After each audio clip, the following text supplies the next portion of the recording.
ఇదే RTV app వార్తల్ని క్షణాల్లో చదివే అవకాశం ఉంటుంది. ఒక న్యూస్ పేపర్, ఒక టెలివిజన్ ఛానల్ మీ చేతుల్లో ఎప్పుడు ఉంటాయి. ఇంటర్ ప్రాథమిక పరీక్షకు సంబంధించి అన్ని ఏర్పాట్లు అధికారులు చేస్తున్న పరిస్థితి కనబడుతుంది. ఉమ్మడి ఆదిలాబాద్ జిల్లాగా 4 జిల్లాల వ్యాప్తంగా చూసినట్టు కనుకైతే ఇప్పటికే అన్ని ఏర్పాట్లు చేస్తున్నారు. అయితే సమయానికి రాని కొంతమంది విద్యార్థులకు రిటర్న్ పంపిస్తున్న పరిస్థితి కనబడుతుంది. మనతో పాటు ఒక విద్యార్థి ఉన్నాడు, మాట్లాడు. తమ్ముడు, ఏ టైంకి వచ్చినావు?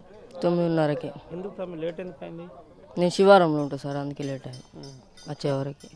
చాలా రోజుల నుంచి మీకు ఎగ్జామినేషన్ ఉంటుందని తెలుసు కదా? తెలుసు సార్, కానీ 9:30 వరకు అనుకున్నా, అందుకే లేట్ అయింది.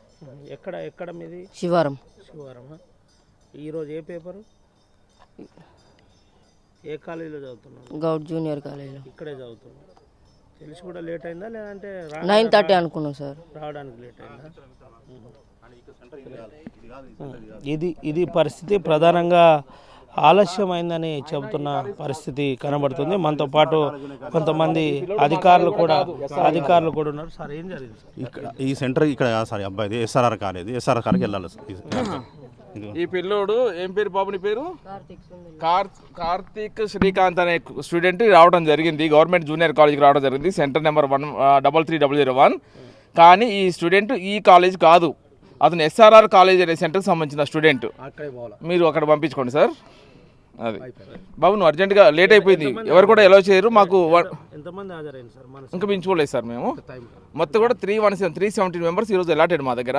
ఇంకా ఆబ్సెంటీస్ చేయలేదు సార్. ఆబ్సెంటీస్ 11:30కి చేయమని మాకు ఆదేశాలు ఉన్నాయి.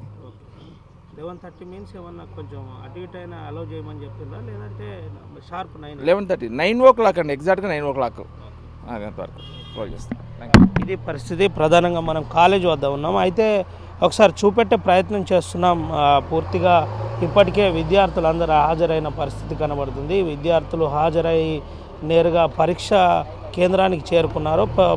ఇటు ప్రశ్న పత్రాలు కూడా భారీ పోలీసు బందోబస్తు ఆధ్వర్యంలో మనం పోలీసులకు కూడా చూపెట్టే ప్రయత్నం చేస్తున్నాం. పోలీసు బందోబస్తు ఆధ్వర్యంలో ప్రశ్న పత్రాలు వచ్చిన పరిస్థితి. పోలీసులు కూడా సెంటర్ల దగ్గర చాలా సీరియస్గా ప్రికాషన్స్ తీసుకుంటున్నారు. ఎటువంటి అవాంఛనీయ సంఘటనలు జరగకుండా కూడా పలు జాగ్రత్తలు తీసుకుంటున్న పరిస్థితి కనబడుతుంది. ఉమ్మడి ఆదిలాబాద్ జిల్లా వ్యాప్తంగా కనుక చూసినట్టుగైతే 13,000 పైచీలకు అటు ఆదిలాబాద్లో ఉండగా ఇటు 11,500 పైచీలకు విద్యార్థులు అటు నిర్మల్లో హాజరవుతున్నారు. ఇటు కొమరం భీం ఆసిఫాబాద్లో 5,500 పైచీలకు హాజరవుతున్న పరిస్థితి కనబడుతుంది. ఇటు మంచిర్యాలలో కూడా దాదాపుగా 13,000 పైచీలకు విద్యార్థులు ఇంటర్మీడియట్ ఎగ్జామ్ని రాసేయడానికి సన్నద్ధమైన పరిస్థితి. అయితే ఉమ్మడి ఆదిలాబాద్ జిల్లా వ్యాప్తంగా చూసినట్టు కనుకైతే ఆసిఫాబాద్ కావచ్చు, మంచిర్యాల కావచ్చు, అదేవిధంగా నిర్మల్ కావచ్చు, నిర్మల్ అటు ఆదిలాబాద్ కావచ్చు, 4 జిల్లాల్లో ఇప్పటికే పరీక్షా కేంద్రాలకు విద్యార్థులు చేరుకున్న పరిస్థితి. విద్యార్థులు సకాలంలో 9 గంటలకే నేరుగా రావాల్సిందిగా గతంలో చెప్పిన పరిస్థితి కనబడింది. అయితే ప్రభుత్వ నిబంధనల ప్రకారం ఇప్పటికే అధికారులు అన్ని ఏర్పాట్లు చేశారు. అన్ని సెంటర్ల దగ్గర కూడా పోలీస్ బందోబస్తు ఏర్పాటు చేసిన పరిస్థితి. పూర్తిగా విద్యార్థులు సకాలంలో హాజరై నేరుగా ఇప్పటికే పూర్తిగా కాలేజీలకు చేరిన పరిస్థితి.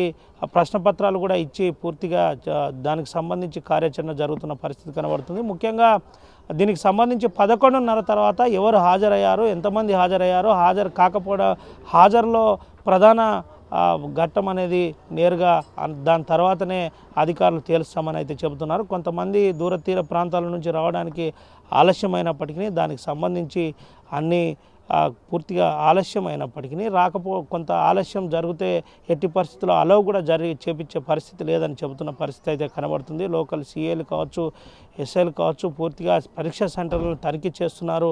ఎటువంటి ఇబ్బంది లేకుండా జాగ్రత్తలు పడుతున్న పరిస్థితి అయితే కనబడుతుంది. సుమంతో రవినాయక్, ఆర్టీవీ, ఆదిలాబాద్ నుండి. మరిన్ని వీడియోస్ కోసం ఛానల్ ని సబ్స్క్రైబ్ చేయండి. లేటెస్ట్ అప్డేట్స్ కోసం వాట్సాప్ ఛానల్ ని ఫాలో చేయండి. అండ్ లింక్ డిస్క్రిప్షన్ లో ఉంది.